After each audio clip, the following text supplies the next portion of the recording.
My Sydney story started with NIDA. Well, at least the second chapter. I lived on the East Coast as a child, but moved back here after a decade in Adelaide when I was accepted into a Masters of Fine Art in Directing at NIDA, and have been here ever since. For me, the draw to Sydney is that Sydney is Australia's global city. And so Sydney stories are global stories. It's truly a global, local place. And its diversity and its communication with the world at large is ever present inside a Sydney story. I think telling local stories is important because they give us a barometer on the state of our society right here and right now, today.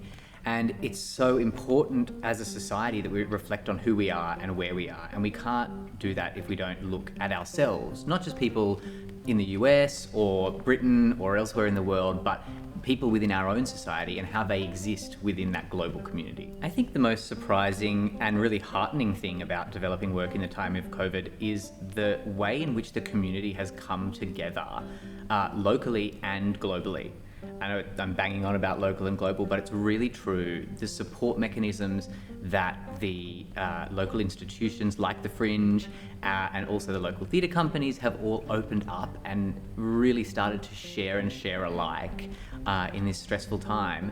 And then for me personally, we've been developing a work that includes artists in 4 states and 4 different countries, 4 Australian states and 4 different countries.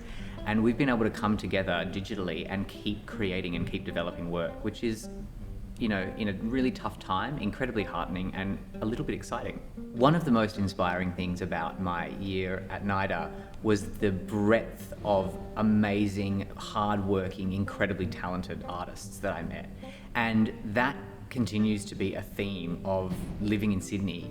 Every week, practically, I meet someone new and inspiring and exciting that's doing something different and innovative and really forwarding the nature of the arts in Australia. And as a lifelong artist, that's incredibly inspiring to me. Plus, you know, we have the best weather in Australia. If Sydney were a guest at a dinner party, Sydney would be that person who arrives a little bit late and a little bit flustered because they've had a really, really busy day at work. But once they get there, they're the life of the party.